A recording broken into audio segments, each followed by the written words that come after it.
নমস্কার বন্ধুরা, কেমন আছেন সবাই? আশা করি সবাই খুব ভালো আছেন, সুস্থ আছেন, আনন্দে আছেন। আপনাদের সবাইকে আমার চ্যানেলে স্বাগত জানাই। আজ আমি আপনাদের পড়ে শোনাব লেখিকা অপরাজিতা দাশগুপ্তের ফেরা।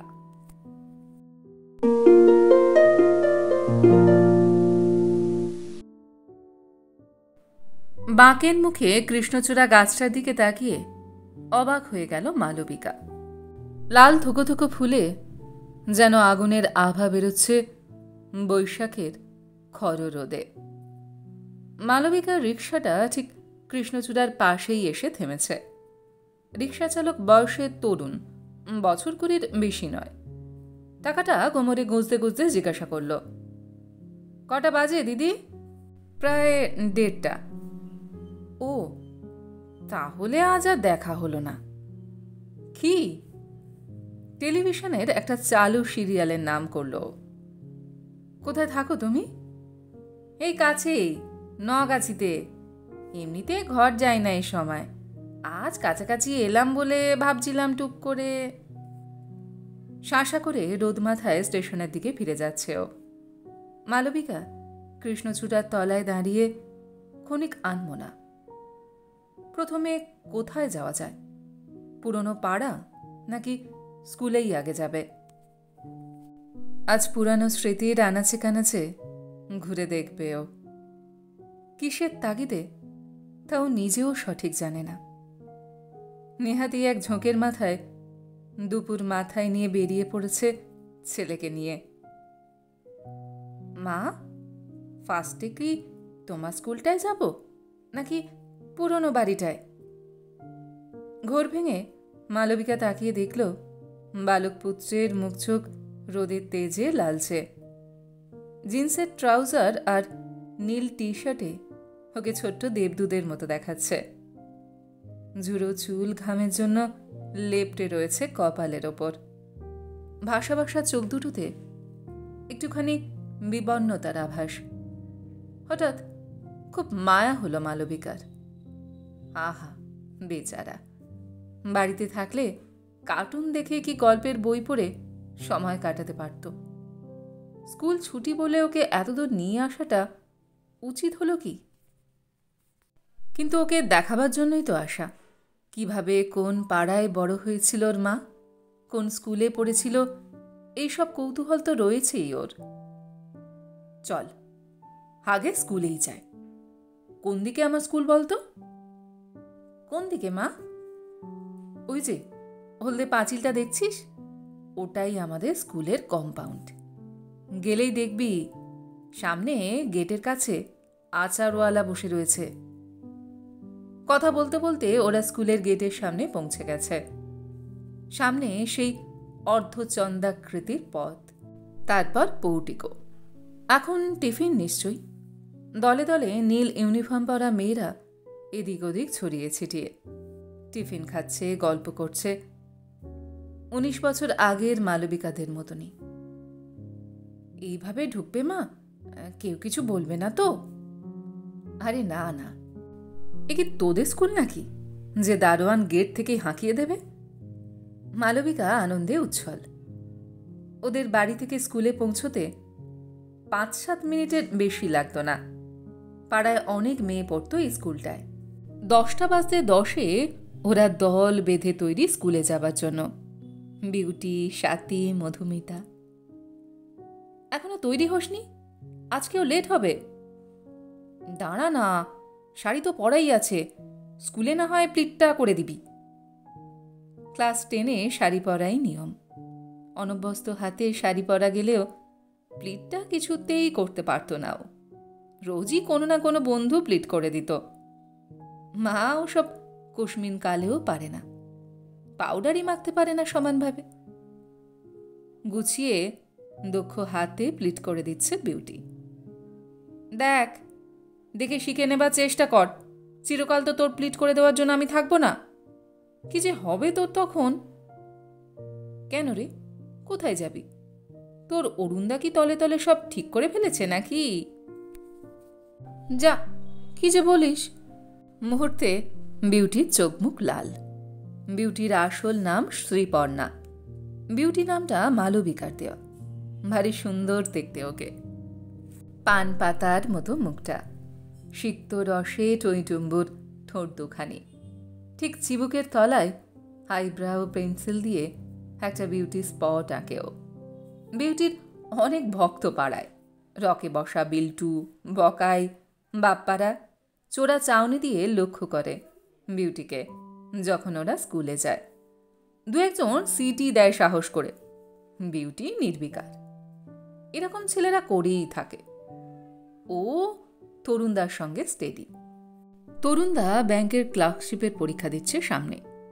একদম মরিয়া। চাকরি পেলেই বিউটিকে বিয়ে করবে কথা দিয়ে আছে। মালবিকা ছেলেকে নিয়ে সোজা বাঁদিকের ঘরটায় ঢুকে এলো। এটাই স্টাফরুম, ওর যদি ভুল না হয়।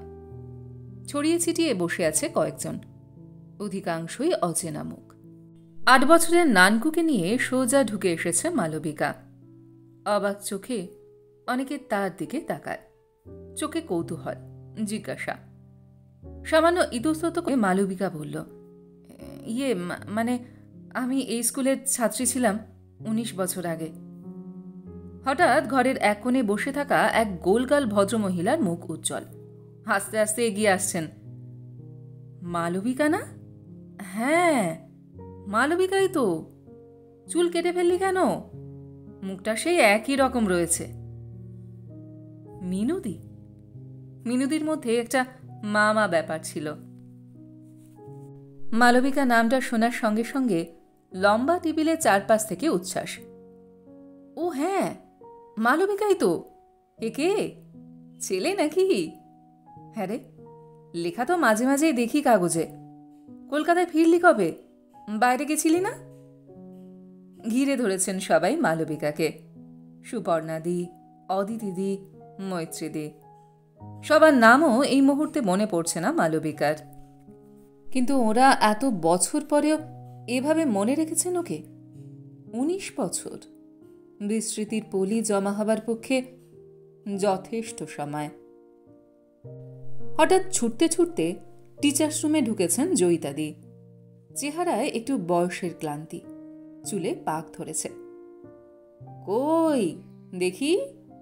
এই তো, নাকটা দেখেই চিনেছি।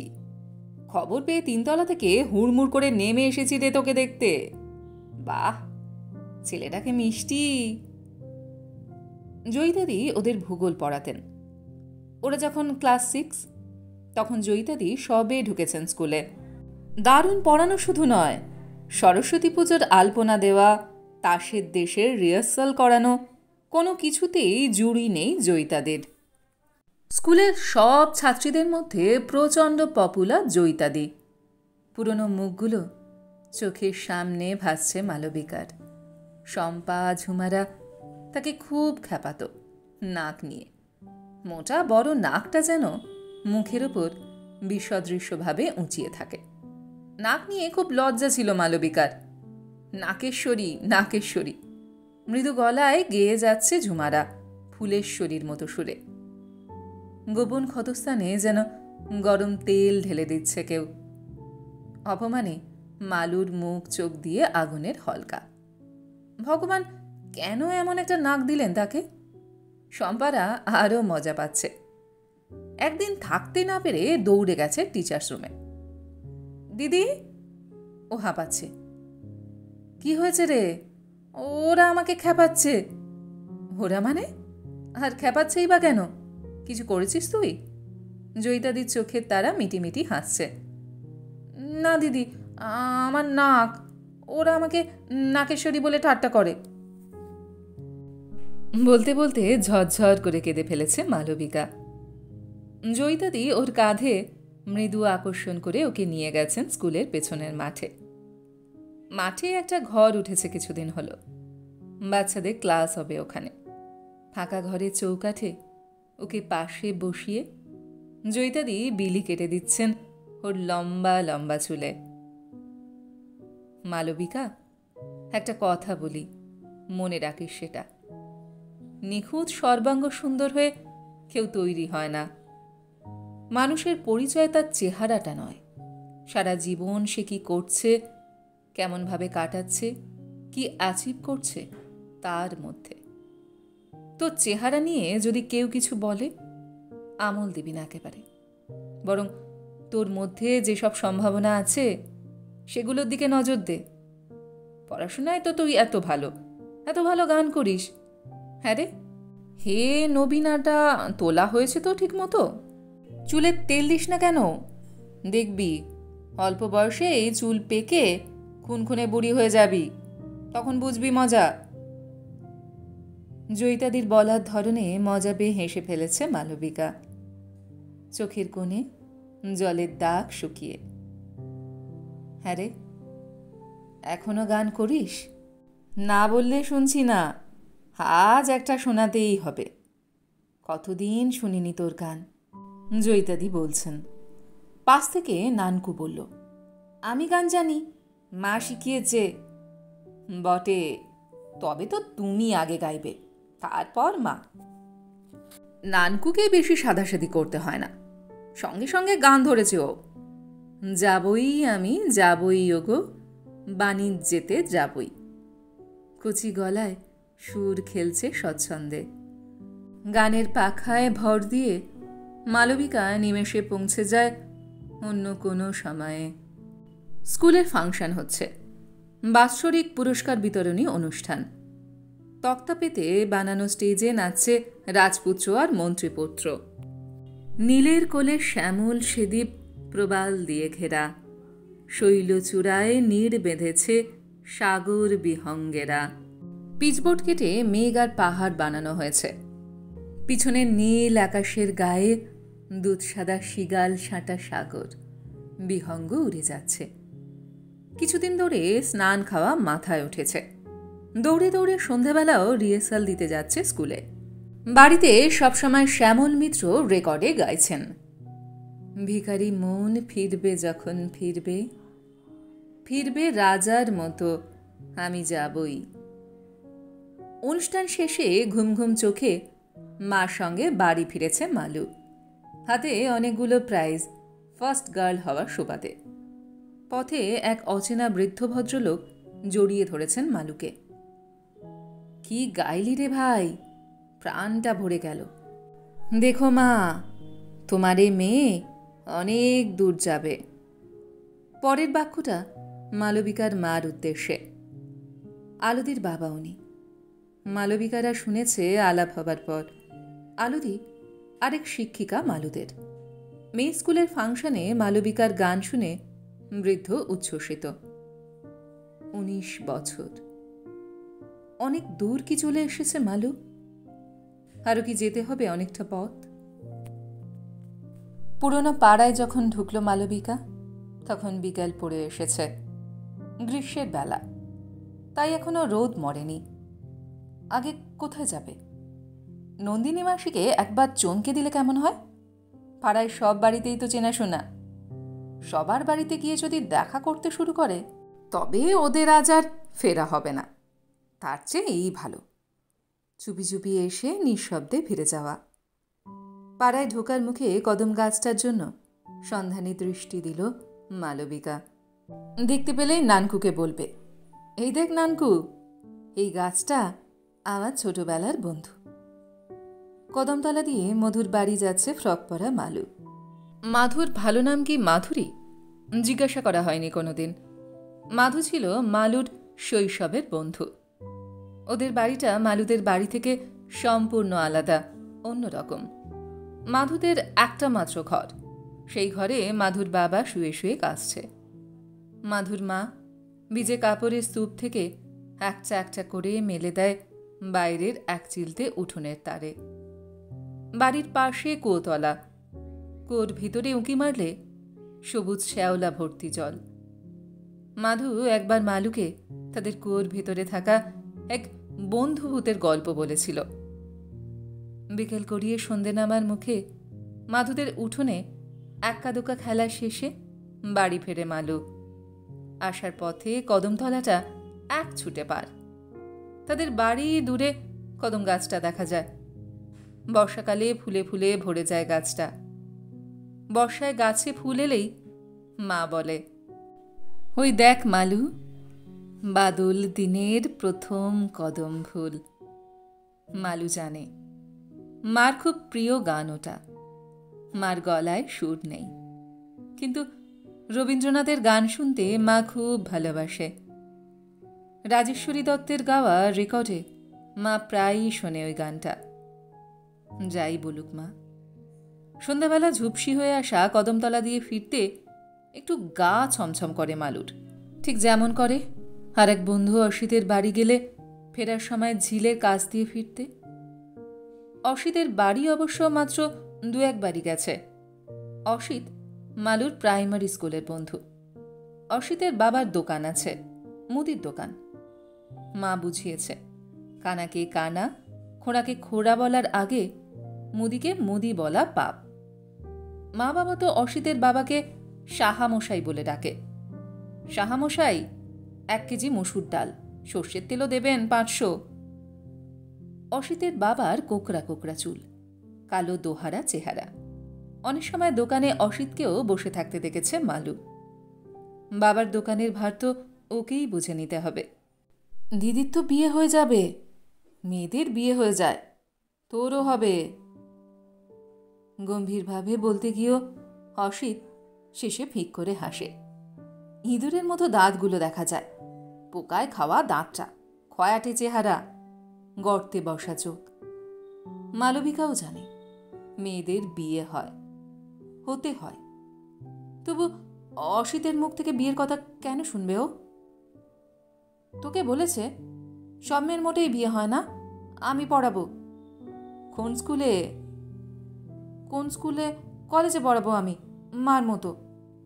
অসিত একটু ভাবে। ঘটনাটা যে অসম্ভব নয় জানেও। সত্যি, মালুর মা কলেজের দিদিমণি। মালুদের বাড়ি গেলে কি সুন্দর মিষ্টি হেসে মুড়ি নারকোল মাখা খেতে দেয়। তবু থামবার পাত্র নয় ও। কিন্তু বিয়ে তো তোর একদিন হবেই, কেউ না করলে আমিই করব। অসিত সদর্পে হাতের বলটা মাটিতে ছুঁড়ে দিচ্ছে আবার হাতে ফিরে আসার জন্য। মালবিকা ঈষৎ অন্যমনস্কভাবে এদিক ওদিক তাকায়। সব ঠিকঠাক চললে অসিতের এখন তার বাবার দোকান বুঝে নেবার কথা। কিন্তু সাহামশাইয়ের দোকানটা যেখানে ছিল সেখানে একটা জল করছে মুখার্জি অ্যান্ড কোং, ইলেকট্রনিক জিনিসপত্রের দোকান। এটা অসিতদের দোকান হতে পারে না। ওরা ছিল সাহা। নানকু অসহিষ্ণু। মা, তুমি যে বলেছিলে লাল ইটের বাড়ি ছিল তোমাদের, সামনে একটা বাঁকা রাস্তা ছিল গেট অব্দি, সেসব কিছুই কি নেই? না, নেই। চোখের সামন থেকে সেই বাংলো প্যাটার্নের বাড়িটা, সেই মোরাম বেছানো বাঁকা পথটুকু, দুপাশের অজস্র কাজ, সব ভোজবাজির মতো উধাও। পাশ দিয়ে বয়ে যাওয়া সেই বয়ে যাওয়া ঝিলটাও বেমালুম উবে গেছে। ঝিলের জায়গায় এখন বাঁধানো রাস্তা গাড়ি যাবার জন্য। বাড়িটা জায়গা নিয়েছে বহুতল ফ্ল্যাট, কংক্রিটের জঙ্গল। বাড়ির মালিক ছিলেন গাঙ্গুলি মেশো। মালবিকারা ভাড়া থাকতো একটা অংশে। গাঙ্গুলিরা এখন কোথায় কে জানে। আচ্ছা, ঝিলের অত জল কোথায় গেল? জলের ধারে ঝুঁকে থাকা সেই জোড়া গাছ দুটো, রাধাচূড়ার হলদে ফুল হতো, কৃষ্ণচূড়ার লাল। কৃষ্ণচূড়া হলো রাধাচূড়ার নাগর। কৃষ্ণ যেমন রাধার। গাছের তলা দিয়ে যেতে যেতে লতিকাদি চোখ নাচিয়ে বলেছিল, পাশের বস্তিতেই থাকতো লতিকাদি। ওকে ওর বর নিত না, তাই বাবার কাছেই থাকতো। লতিকাদির বাবার কাশ রোগ, কাঁচের কাজ করত। কাঁচ কাটতে হিরে লাগে, তাই লতিকাদিদের বাড়িতে হিরে ছিল। কাঁচ কাটা মেশিনের গায়ে লাগানো প্রায় বিন্দুর মতো সেই হিরে দেখতে লতিকাদির ঘরে একদিন নিয়েও গিয়েছিল মালুকে। সেই পথেই মালু প্রথম শুনেছিল নাগর শব্দটা। নাগর কি লতিকাদি? বসবান পড়ে রসের দিনে যারে দেখলি শরীর রসে ভরে, তারে কয় নাগর। মালুকে দেখে পাশের ঘরে দুটো বউ মুখ টিপে টিপে হাসতে হাসতে জিজ্ঞাসা করেছিল, কিরে, এ আবার কে? লতিকাদি বলেছিল, কাজের বাড়ির বাচ্চা। শুনে বউ দুটোর আঁচল চাপা দিয়ে কি হাসি। ঘোলাটে চোখে লতিকাদির বাবা তাকিয়েছিল মালুর দিকে। তারপর হাসার কারণ শুনে বলেছিল, ইরা দেখনের লগে আইল, দেখ বেশ কইরা দেখা হইয়াল। ফেরার পথে একটা লোক লতিকাদিকে ডেকে ফিসফিস করে কি যেন বলেছিল। লতিকাদির কথা ঠিক বোঝা যাচ্ছিল না, শুধু পানের মতো মুখখানা থেকে থেকে কিসে যেন ভরে উঠছিল। মালু দেখতে পেয়েছিল রসে কি তাহলে ওই লোকটা লতিকাদির নাগর। বাড়ি এসে মাকে বলায় মার মুখ গম্ভীর। প্রচণ্ড বকুনি খেয়েছিল লতিকাদি। তার কিছুদিন পরেই লতিকাদির আবার বিয়ে হয়ে গেল ওই লোকটার সঙ্গেই। মা লতিকাদির জন্য সিল্কের জরিপার শাড়ি কিনেছিল আর কানের দুল। সিঁদুর টিঁদুর পরে ডগমগ লতিকাদি চলে গেল নতুন বরের ঘর করতে। মালুও আস্তে আস্তে ভুলে গেল লতিকাদিকে। শুধু শীত পেরিয়ে যখন হাওয়ায় নতুন টান, যখন ফুলে ফুলে নিজেকে ভরিয়ে নিয়েছে রাধাচূড়া গাছটা, পাশে কৃষ্ণচূড়াটাও লালে লাল, তখন হঠাৎ সেদিকে তাকিয়ে মালু বোঝে কৃষ্ণচূড়ার জন্য রসে ভরে টইটম্বুর রাধাচূড়া। মনে মনে বলে নাগর, মুখে বলে না, কারণ ওটা খারাপ কথা, মা বলে দিয়েছে। কিন্তু বোঝে লতিকাদির কথা একেবারে ঠিক, নাগর ছাড়া কি। ভীষণ বন্য একটা কৌতূহল ঝাঁপায় বুকের মধ্যে, শরীরে নতুন টান। পাড়ায় ঝিমরি বলে নতুন আসা মেয়েটাকে গোপন ঈর্ষা নিয়ে দেখে মালু। ওর নাকি এর মধ্যেই 7টা প্রেম হয়ে গেছে। দার্জিলিংয়ে বেড়াতে গিয়ে নাকি 15 দিনের মধ্যেই আরেকটা ছেলের সঙ্গে প্রেম করে নিয়েছে ও। পাড়ায় মালুর অনেক বন্ধুরই লাভার আছে। রিঙ্কুর লাভার ওর সামনের বাড়িতেই থাকে, একটা দাড়িওয়ালা উড়ু উড়ু দেখতে ছেলে। সময় নেই অসময় নেই, রিঙ্কু ওই ছেলেটা চোখের দিকে তাকিয়ে থাকে। চোখে চোখে কি কথা হয় কে জানে। তবে বন্ধুদের জেরার মুখে স্বীকারও করেছে রিঙ্কু, ছেলেটা নাকি ওকে চুমুও খেয়েছে গালে। ভাবতে গেলে চোখ মুখ লাল হয়ে যায় মালুর। সৌরভ, যার সঙ্গে 4 অবধি ওর প্রাণের বন্ধুত্ব ছিল, তার সঙ্গেও এখন আর সহজভাবে কথা বলতে পারে না মালু। ক্লাস 4-এ মালু টিফিনের সময় একদিন টিচারের চেয়ারে বসেছিল। সৌরভ এসে চেয়ারটা ধরে দোলাতে দোলাতে খুব গর্ব গর্ব গলায় ক্লাসে সবাইকে বলেছিল, দেখ দেখ ঠিক কাকুর মতো করছি। ওর লতা পাতায় কাকু সিনেমার নামই হিরো, কিন্তু মালু কেন ওর নায়িকা হতে যাবে? শোনামাত্র ক্লাসে হি হি শব্দ। তারপর থেকে গা জ্বলে যায় মালুর সৌরভের নাদুস নদুস ফর্সা বেড়ালের মতো চেহারাটা দেখলে। এখন এক স্কুলে পড়ে না বটে, কিন্তু রাস্তাঘাটে দেখা হয়ে গেলেও স্বাভাবিক হতে পারে না মালু। এখন হাই স্কুলে ওর বন্ধুরা সবাই মেয়ে, রুমা, অনুশ্রী, চন্দনা, মৌ। অনেকে এক পাড়ারও। নতুন রুটিন, নতুন গল্প। টিফিনের সময় মাঠের এক কোণে ওকে ডেকে নিয়ে গেছে চন্দনা। শোন, তুই কিছু জানিস? কি জানার কথা বলছিস? মালুর পাল্টা জিজ্ঞাসা। প্রেমের কথা তো সবই জানা ওর, তবে চন্দনা নতুন কি শোনাতে চাইছে মালুকে? চন্দনা নিজেও তবে প্রেম করছে, বিচিত্র নয়। আস্তে আস্তে মালুর চোখের ওপর দিয়ে ওর সব বন্ধুদেরই প্রেম হবে। মালুরই শুধু প্রেম টেম কিছু লেখা নেই কপালে। না, তা নয়। চন্দনা ওকে প্রেমের থেকে আলাদা একটা অদ্ভুত অজানা জগতের কথা শোনাচ্ছে, যা ও নিজেও সদ্য শুনেছে। মানব জন্মতত্ত্বের দুর্গেয় রহস্য কাহিনী। মানুষ সত্যি এভাবে জন্মায়? এর মধ্যে তবে রোমান্টিসিজম কই, প্রেম কই? পাড়ায় মুনিয়া বৌদির বাচ্চা হবে, মুনিয়া বৌদিকে তবে রঞ্জনদা ওইভাবে চন্দনা যেমন বলছে, না না, অসম্ভব, এর মধ্যে ভালোবাসা কোথায়? তবে কি দরকার ওই প্রাণান্তকর খেলায়? কিশোরী মালুর ফ্রক ইজেরের তলায় অসহায় লাগছে। ওকে মার কাছে যেতে হবে। মা তো মালুকে কোনোদিন কোনো কিছু গোপন করে না।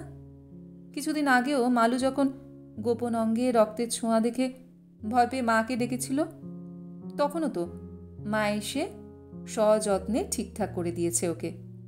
বলেছে মেয়েদের এই রক্তক্ষরণই স্বাভাবিক। ও বড় হয়ে গেল, এবার পুরো দস্তুর মেয়ে হয়ে গেল। কেন, আগে কি মেয়ে ছিলাম না? মালু প্রতিবাদ করেছিল।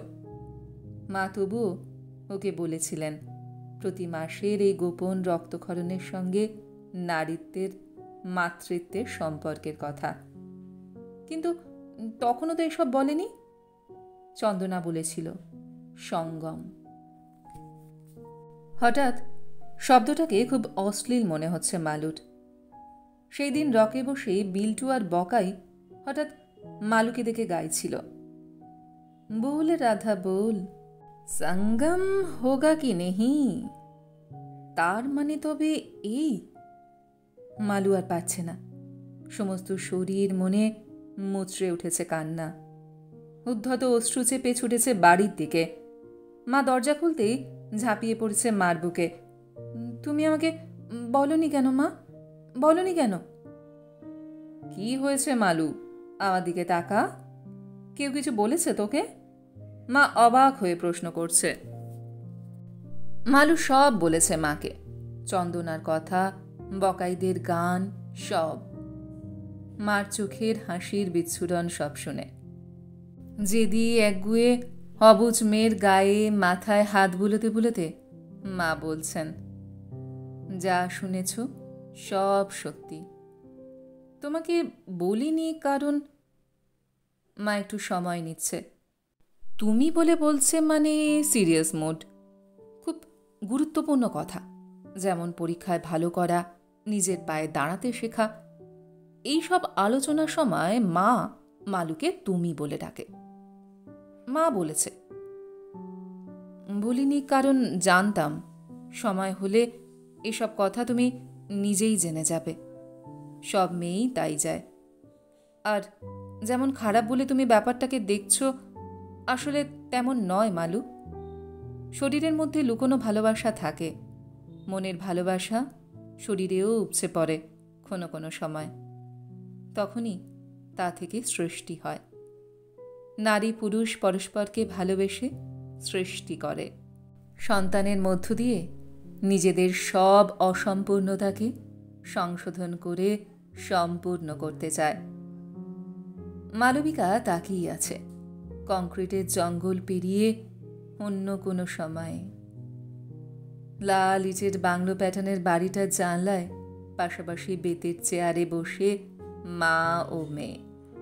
টেবিলে ছোট্ট টকটক করা টেবিল ঘড়ি। মা মেয়ের পারস্পরিক বোঝাপড়ার মধ্য দিয়ে মনে মনে একটি মাত্র নারী হয়ে যাওয়ার সেই কি শুরু? যে নারী উত্তরাধিকারের মধ্য দিয়ে বয়ে যেতে চায় সময় থেকে সময়ান্তরে। উত্তরাধিকার তো বেঁচে থাকা, বয়ে যাওয়ার আরেক নাম। মা, কি হলো, যাবে না? নানকুর প্রশ্নে সময়যান হঠাৎ খেই হারায়। মালবিকা সম্বিত ফিরে পেয়ে বলে, এই যাই রে, চল তো দেখি অনুশ্রী মাসির বাড়িটা খুঁজে পাই কিনা। পাড়ার অন্য প্রান্তে ছিল অনুশ্রী মাসিদের বাড়ি। মালবিকার মা অসময়ে আকস্মিকভাবে চলে যাবার পর অনুশ্রীর মা সস্নেহে মালবিকাকে কাছে টেনে নিয়েছিলেন। কতদিন অফিসের ক্লান্তি সর্বাঙ্গে জড়িয়ে সন্ধ্যাবেলা ভালো মন্দ খাবার করে দিয়েছেন মা মরা মেয়েটার কথা ভেবে। মার মৃত্যুর পর বছর ঘুরে গিয়েছিল। হঠাৎ একদিন সময় হয়ে গেল স্কুল ছাড়ার। মাধ্যমিক পরীক্ষার রেজাল্ট বেরিয়েছে। একসঙ্গে দল বেঁধে গেজেট দেখতে যাচ্ছে মালবিকা, অনুশ্রী, রুমা, মৌ সবাই। রোল নাম্বার মিলিয়ে নিজের নম্বরটা দেখে মালবিকার চক্ষু চড়ক গাছ। ভালো করবে জানত, তা বলে এত নম্বর? অনুশ্রীও স্টারের ওপর পেয়েছে। পরদিন মার্কশিট আনতে স্কুলে যেতে জয়িতাদি, আলপনাদি, রীতাদিরা ওকে জড়িয়ে ধরেছেন। তুই তো আমাদের স্কুলকে জাতে তুলে দিলি রে মালবিকা। শরতের আমেজ আকাশে বাতাসে। মালু প্রতিটা ঋতুর গন্ধ চেনে। এখন ভাদ্রের শেষ, মাঝে মাঝে গুমট। মালুর গরম লাগে না। ও সেদিন দেখেছে ঝিলের পাড়ে কাশফুল ফোটা শুরু হয়েছে। চোখ বাঁধানো নীল আকাশের গায়ে পেঁজা তুলোর মতো নির্ভার সাদা মেঘ। এবার শরৎটা অন্য রকম। এবার শরতে মালু আর স্কুলের মেয়ে নয়, পুরোদস্তুর মালবিকা মিত্র কলেজের মেয়ে। দক্ষিণের বিখ্যাত মেয়েদের কলেজেই ভর্তি হবে ঠিক করে ফেলেছে ও। ওটাই ওর বাড়ি থেকে কাছে। বাড়ি মানে নতুন বাড়ি। এই শরতেই ওরা এ পাড়া ছেড়ে চলে যাচ্ছে নতুন পাড়ায়। দক্ষিণ কলকাতায় বাড়ি করেছেন বাবা। এতদিন ও স্কুলের জন্যই অপেক্ষা ছিল। বাবা এখন নতুন বাড়িতে গিয়ে গুছিয়ে নিতে চান। বাড়িওয়ালা গাঙ্গুলি মাসিমাদের নোটিশ দেওয়াও হয়ে গিয়েছে। শুনে তার কি হাহুতাশ। বারবার বলছেন, আজ যদি দিদি থাকতেন তবে তো আপনারা এ পাড়া ছেড়ে যাবার কথা ভাবতেই পারতেন না। বলছেন বটে, কিন্তু আর উনি ভাড়াটে বসাবেন না। পাশের বাড়ির বেলুদিদের কাছ থেকে শুনেছে মালবিকা। এতখানি জমি, বাগান সামনে ফেলে রাখা মানে তো নষ্ট। উনি নাকি বিয়ে বাড়ি হিসাবে এখন কিছুদিন ভাড়া দেবেন বাড়িটা, তারপর আস্তে আস্তে অন্য প্ল্যান আছে।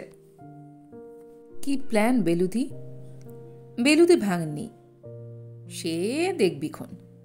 তোদের আশা তো আর বন্ধ হয়ে যাচ্ছে না একেবারে। কলকাতা থেকে কতই বা দূরে। তা বটে, এখন যাতায়াত একটু কষ্টকর, কিন্তু নন্দিনী মাসিমারা বলেছিলেন পাতাল রেল চালু হয়ে গেলে নাকি এটা কোনো দূরত্বই থাকবে না। তখন এ পাড়াটাও কলকাতারই অংশ হয়ে যাবে। তখন মাঝে মাঝে ইচ্ছে হলেই চলে আসবি মালু, নন্দিনী মাসি বলেছিলেন। মালু ঘাড় নেড়েছে। মনে মনে ভেবেছে, কেনই বা আসব? মাও তো আর নেই, কোনো পিছুটান নেই। এবার শরতে মা নেই। সকাল থেকেই গোছগাছ, আর কয়েকদিন বাদেই যাওয়া। কত যে জিনিস জমেছে সংসারে, নেই নেই করেও। পুরনো কাপড় চোপড়, বই রাশি রাশি। মার কলেজে পড়ানোর জন্য হাতে লেখা গাদা গাদা লেকচার, নোট, ফেলা যাবে না কিছুই। মালুর গানের সব খাতায় মার হাতের লেখায় গান লেখা, সেগুলোও নিতে হবে। মার সেলাইয়ের বাক্স, টিনের বাক্সের গায়ে একটা বাচ্চার ছবি আঁকা মরচে ধরেছে।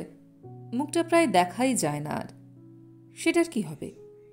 মালুর বুকের মধ্যে দমচাপা একটা শূন্যতা। কেউ কে বলে দেবে কোনটা ফেলতে হবে? মা যে ওকে ফেলতে শেখায়নি কিছু। অথচ খালি মনে হচ্ছে কি যেন একটা ফেলে যাচ্ছে। সকাল থেকেই মালু ভাবছে, কোথাও কিছু রয়ে গেল কি? ওদের এই বাড়িটায় এরপর অজানা ছেলে মেয়েদের বিয়ে হবে। সানাই বসবে নিশ্চয়ই পূবের বারান্দাটায়। বাড়িটা লোকের ভিড়ে গম গম করবে। বাড়িটার কি তখন মালুদের কথা মনে পড়বে একবারও? বাড়িটা কি বুঝতে পারছে মালুরা ওকে ছেড়ে চলে যাচ্ছে?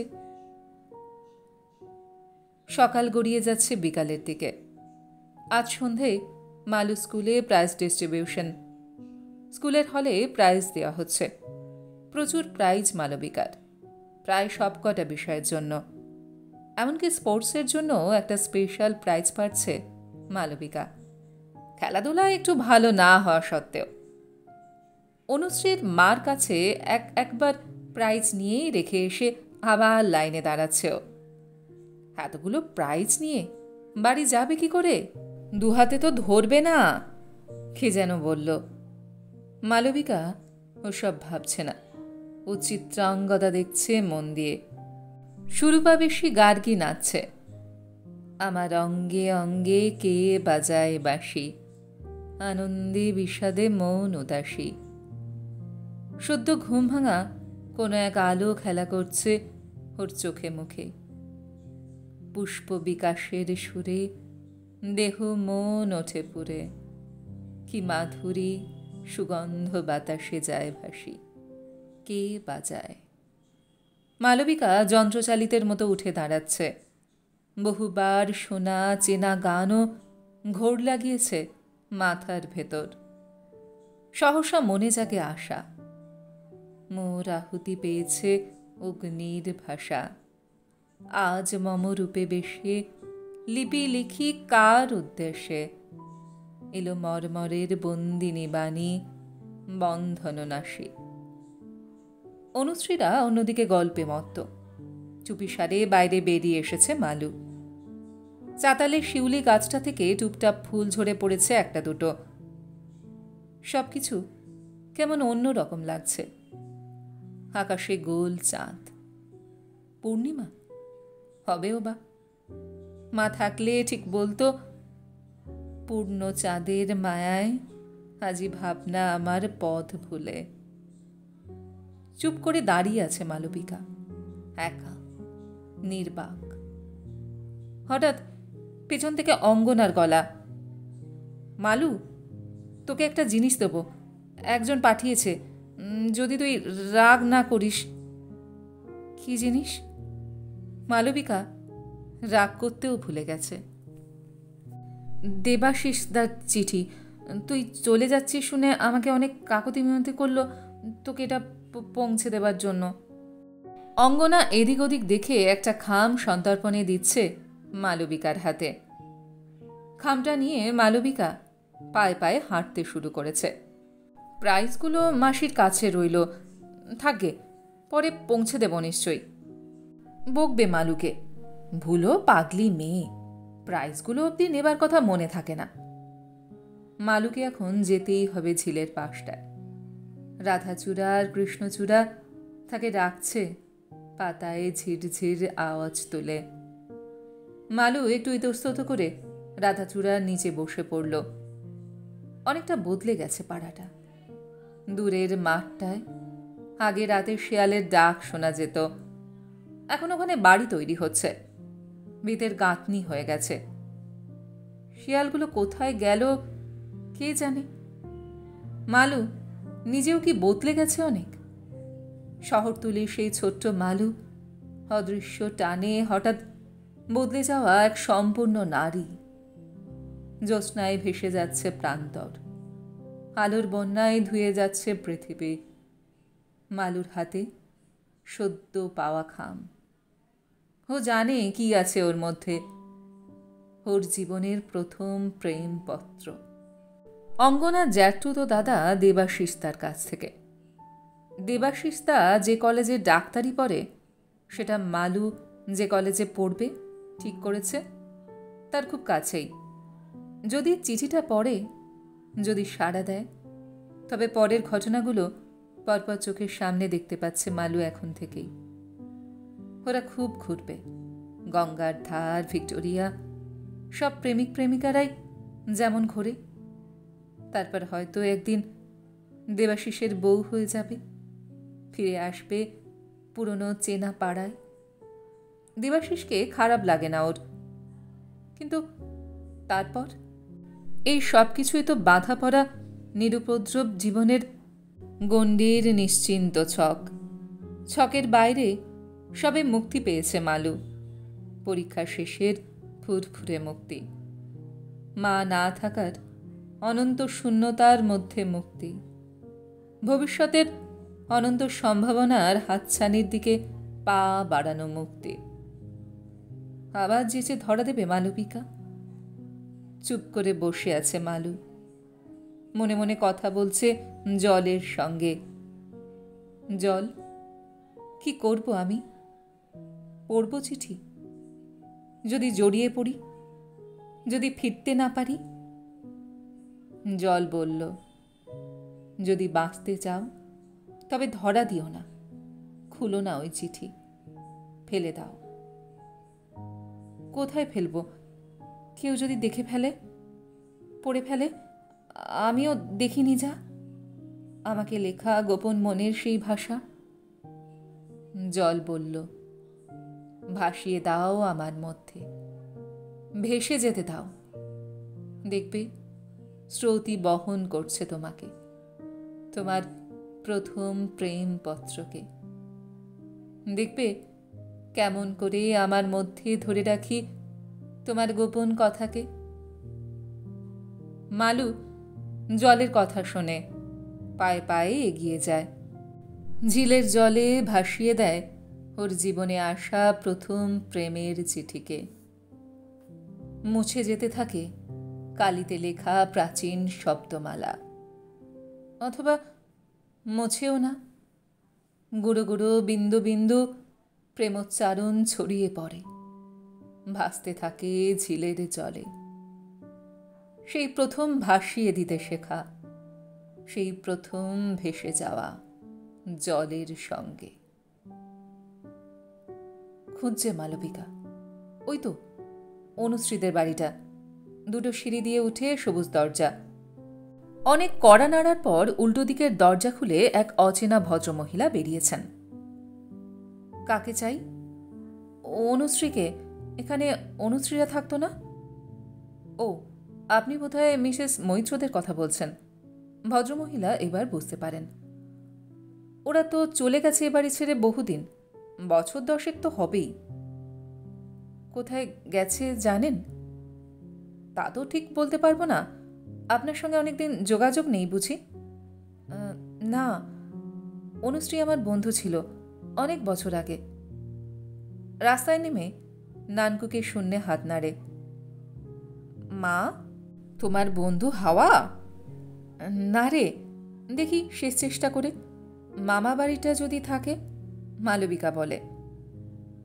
মামা বাড়িটা একই রকম রয়েছে। এক ভদ্রমহিলা বেরিয়ে এসেছেন, অনুশ্রীর মামি। অনুশ্রীর মা দিল্লিতে ছেলের কাছে, অনুশ্রীর বাবা মারা গেছেন। তবে হ্যাঁ, অনুশ্রী কাছাকাছিই থাকে ওর বরের সঙ্গে। যদি মালবিকা চায় তবে উনি সঙ্গে লোক দিয়ে দিয়েছেন রাস্তা চিনিয়ে নিয়ে যাবার জন্য। বাজারের কাছে একটা গলির মধ্যে দিয়ে ঢোকার রাস্তা, একটা বন্ধ দরজার সামনে গিয়ে লোকটি গুম গুম করে কিল মারছে। ও দিদি, উঠুন, দেখুন কে এসেছে। কেউ খুলছে না। তবে কি ও নেই? জানতো না মালু আসবে এই অসময়ে? হয়তো কোথাও বেরিয়েছে, কিন্তু দরজায় তালা নেই তো। তাহলে ভেতরে ঘুমোচ্ছে বোধহয়। কি ঘুম রে বাবা। নানকু বলছে, চলো মা, চলেই যায়। তোমার বন্ধু বোধহয় ম্যাজিক করে ভ্যানিশ হয়ে গেছে।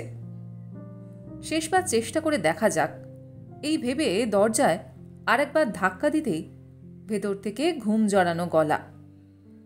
খুলছি খুলছি, ভেঙে ফেলার জোগাড় একেবারে। সেই গলা, বহু যুগের ওপার থেকে অনুর গলা ভেসে আসছে। দাঁড়া, খুলছি খুলছি। ভেঙে ফেলবি নাকি দরজা? বন্ধ দরজা খুলে যাচ্ছে। ও পাশে দাঁড়িয়ে সেই মোটাসোটা চেহারার শাড়ি পরা মহিলা, নাকি ফ্রক পরা সেই মেয়েটা? দৃষ্টি বিভ্রম হচ্ছে বুঝি। চশমা খুলে চোখ কচলে বোঝার চেষ্টা করছে সামনে কি। চিনতে পারছি শোনো। দরজার ওপার থেকে অবাক চোখে অনুশ্রী তাকিয়ে আছে মালবিকার দিকে। কয়েক সেকেন্ড, তারপরে বিদ্যুৎ চমকের মতো চমকে উঠেছে অনুশ্রী। মালু না? মালুই তো। পলকে 19 বছরের ব্যবধান পেরিয়ে যাচ্ছে অশ্বারোহী সময়। ভুলে যাওয়া, পেরিয়ে যাওয়া দিগন্তের দিক চক্রবাল থেকে সহসা ছুটে আসছে সহস্র 2-16 কিশোরী পরস্পরের দিকে। অনু ছুটে এসে জড়িয়ে ধরেছে মালুকে। কোথায় এতদিন কোথায় ছিলে মালু? কোথায় হারিয়েছিলি? একবারও আসার সময় হলো না এই 19 বছরে? নানকু দাঁড়িয়ে অবাক হয়ে, বাঁধ ভাঙছে, হু হু করে জলধারা ভাসিয়ে নিচ্ছে মাঝের 19 বছরের ব্যবধানকে, বর্তমান ও অতীতের। আকুল কান্নায় কণ্ঠরুদ্ধ মালবিকার, বলছে, আমি ফিরে এসেছি রে, হারিয়ে গিয়েছিলাম, ফিরে পেয়েছি যখন, বাকি জীবন আর হারাবো না।